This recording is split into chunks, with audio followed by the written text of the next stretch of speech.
Olá, pessoal, sejam bem-vindos à nossa terceira aula. Hoje a gente vai falar sobre o capítulo 5, que é o capítulo sobre o processo de trabalho e o processo de valorização.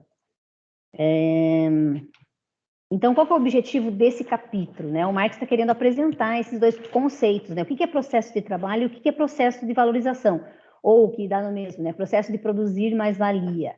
Então, vamos começar falando um pouquinho aí sobre o processo de trabalho. Nesse curso, né, que é um curso concentrado, a gente acabou tendo que escolher alguns capítulos, né, e algumas coisas que a gente costumava apresentar para os alunos logo no início do ano, né. Uma delas é a questão do método de investigação do Marx. Então, eu queria só chamar a atenção para um fato, né, que nesse capítulo 5, o Marx repetidamente usa uma expressão que é a unidade de elementos que compõem, né, uma determinada coisa. Na verdade, lá no capítulo 1, ele já usou isso quando ele falava, por exemplo, que a mercadoria tem um duplo caráter, que ela é a unidade do valor e do valor de uso. Então, essa ideia de unidade, né, de elementos, às vezes ele fala unidade de elementos opostos, é um aspecto da dialética que a gente costuma apresentar um pouco, né, nas primeiras aulas, mas como o nosso curso aqui tem uma característica de ser concentrado, eu não pude falar sobre isso. Então, vocês vão observar que o tempo todo ele está tentando analisar a natureza das coisas, sempre tentando identificar esses elementos que compõem a coisa em análise.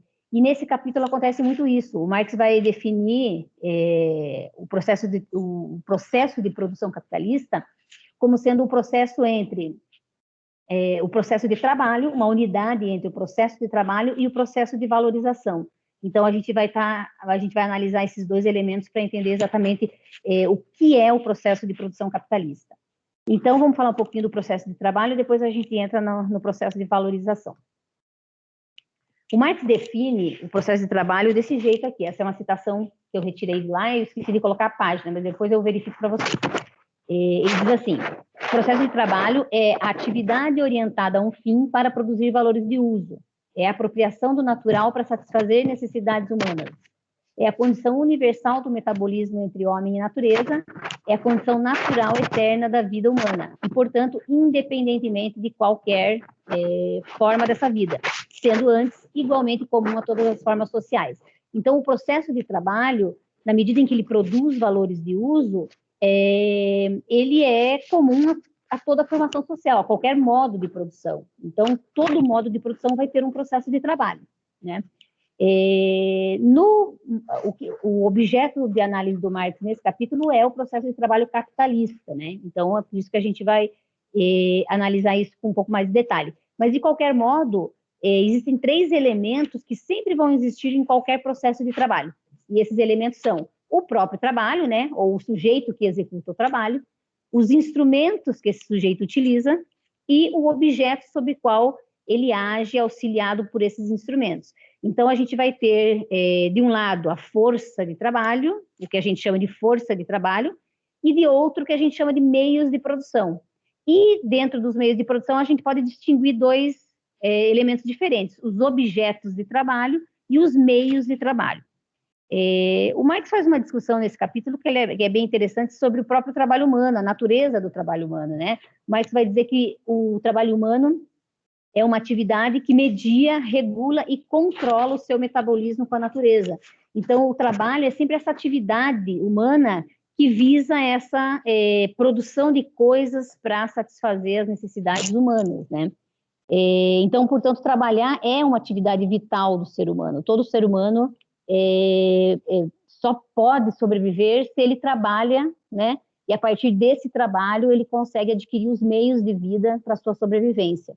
E ele faz uma discussão sobre qual que é a diferença entre o trabalho humano e o trabalho dos demais animais, né? O elemento principal que ele coloca como distintivo é o fato de que o trabalho humano, o ser humano, ele trabalha motivado por uma vontade. Com um objetivo determinado, né?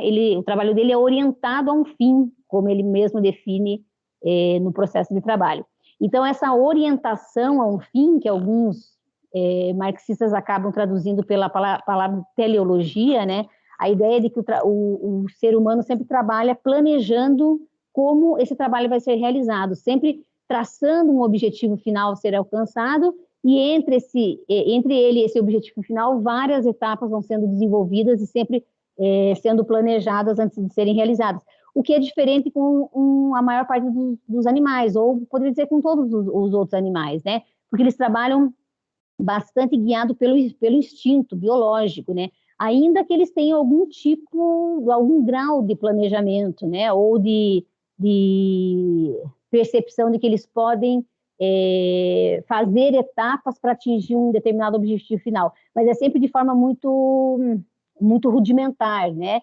Então, a gente às vezes vê os experimentos com os macacos e percebe como eles conseguem planejar pequenas coisas, né? Por exemplo, ao ver um cacho de banana pendurado, ele é capaz de planejar pegar um pedaço de pau para atingir aquele cacho de banana.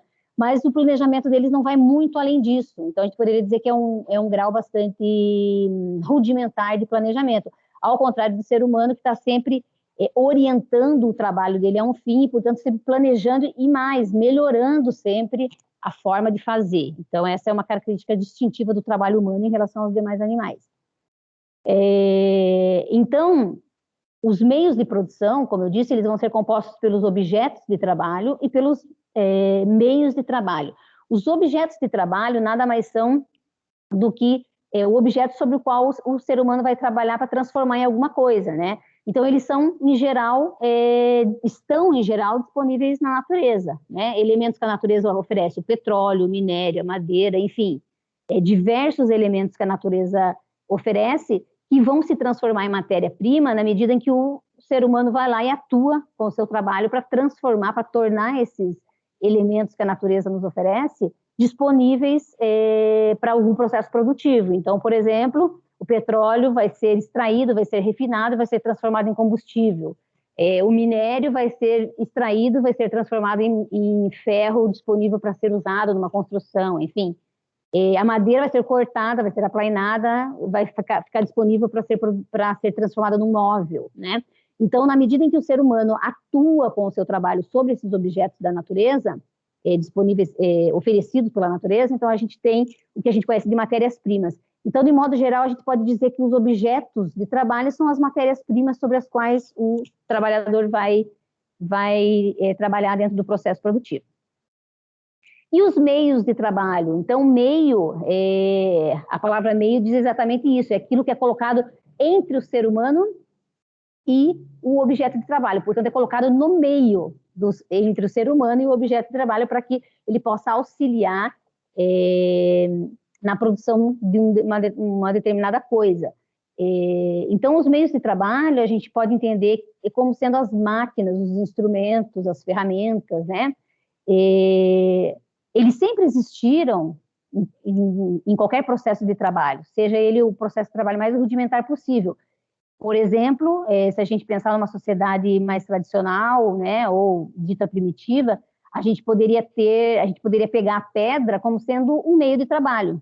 Por quê? Porque esse indivíduo utiliza essa pedra de diversas formas para auxiliá-lo nas atividades que ele precisa realizar. Então, ele pode, com essa pedra, atirar num objeto que ele está tentando alcançar, ele pode raspar, pode prensar, pode cortar, ele pode realizar diversas coisas com um pedaço de pedra, né? Então, a gente poderia dizer que a pedra foi um dos primeiros meios de trabalho que o ser humano utilizou. E, obviamente, na medida em que a sociedade humana foi se desenvolvendo, e com ela o aperfeiçoamento dos processos de trabalho, né? Os meios de trabalho foram se desenvolvendo também, e hoje o que a gente tem são meios de trabalho bastante desenvolvidos tecnologicamente, né? Máquinas bastante automatizadas, mas que continuam sendo os meios de trabalho, os elementos que auxiliam o trabalho, o sujeito, a operar um determinado objeto. Bom, então, no capitalismo, o processo de trabalho tem duas características bem específicas, né? A primeira delas é que o trabalhador trabalha sob o comando do capitalista. Isso é uma coisa importante, porque a própria ideia de valor, né, de lei do valor, para ela se impor, é preciso que o capitalista controle exatamente o processo de trabalho, tanto do ponto de vista da qualidade do trabalho, quanto do ponto de vista da quantidade de trabalho despendido. Então, do ponto de vista da qualidade do trabalho, é preciso que o capitalista esteja ali controlando o processo de trabalho para que o trabalhador opere os meios de produção e utilize as matérias-primas da melhor forma possível, sem desperdício. Então, esse controle da qualidade do trabalho é um controle importante para que o tempo de trabalho dispendido nesse processo produtivo seja, de fato, o tempo de trabalho socialmente necessário. E em relação à quantidade de trabalho também, é preciso controlar para ver se o trabalhador está despendendo o tempo de trabalho médio, né? Se ele não está trabalhando muito lentamente, então a intensidade do trabalho aí vai ser controlada também para garantir que esse processo produtivo, esse processo de trabalho alcance, né, o tempo de trabalho socialmente necessário, porque o capitalista precisa que isso aconteça, né? Para que o processo dele se dê de forma correta. Então, a primeira característica do processo de trabalho capitalista é essa coisa do controle capitalista sobre o processo de trabalho. E a segunda é o fato de que o produto do trabalho, ou seja, o resultado do trabalho realizado nesse processo de trabalho, não é propriedade do trabalhador, né? É propriedade do próprio capitalista. Isso porque o trabalhador, o que ele vende não é o resultado do seu trabalho, mas é a sua própria força de trabalho. Então, ele já foi remunerado pela sua força de trabalho, portanto, tudo que ele produzir pertence ao capitalista. Bom, então, por um lado, o processo de produção capitalista é processo de trabalho, né? Processo onde se criam os valores de uso, né? Processo que a gente acabou de analisar. Mas, por outro lado, ele também é processo criador de valor, processo que cria valor.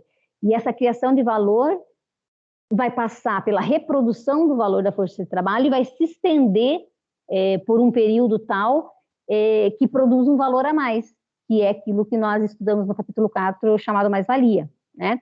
Então, o processo de valorização é o processo de criação de valor que se estende além de um ponto no qual a força de trabalho já foi reproduzida e, portanto, produz um valor excedente que a gente denomina de mais-valia. Então, qual que é a relação entre criação de valor e valorização, né? Então, durante uma jornada de trabalho, todo o dispêndio da força de trabalho é criação de valor, né? Esse dispêndio de força de trabalho vai criar valor e vai reproduzir o valor da força de trabalho. Só que se a jornada acabasse aí, ela não se constituiria numa jornada capitalista, porque o capitalista não estaria valorizando o seu capital adiantado. Portanto, na produção capitalista, a jornada de trabalho vai sempre além do ponto no qual ela reproduz o valor da força de trabalho. Então, o processo de criação de valor, a partir de certo ponto, que é o ponto onde ele reproduziu o valor da força de trabalho, se transforma em um processo de valorização. Então, aqui na nossa figura, eu estou indicando aqui o V com o valor como sendo o valor da mercadoria, né? O valor da mercadoria vai ser composto pelo valor dos meios de produção e pelo valor do trabalho dispendido aqui nessa jornada de trabalho imediata, que é onde ocorreu o processo de criação de valor, né? Só que esse processo de criação de valor, depois que ele reproduz o valor da força de trabalho, ele se transforma em processo de valorização, que nada mais é do que a criação da mais-valia. Bom, então nesse capítulo, pessoal, os pontos principais que vocês devem ter em mente são esses conceitos, né? O que é processo de trabalho, o que é processo de valorização, a ideia de que o processo de produção capitalista é a unidade desses dois processos, né? É a unidade do processo de criação de valores de uso e do processo de criação de valor. E que esse processo de criação de valor, ele se constitui na reprodução do próprio valor da força de trabalho e se estende além desse ponto, criando a mais-valia, né? Então, no capitalismo, o processo de trabalho tem aqueles dois elementos, né, que são o controle do processo de trabalho e o fato de que o resultado do trabalho é propriedade do capitalista, e o processo de valorização no capitalismo é sempre o processo no qual a criação do valor se estende além de um ponto de reprodução do valor da força de trabalho, criando a própria mais-valia, tá? Então, esses são os elementos principais desse capítulo 5 aqui. Eu vou ficando por aqui, e se vocês tiverem dúvidas, postem lá na plataforma e nós vamos responder. Até mais.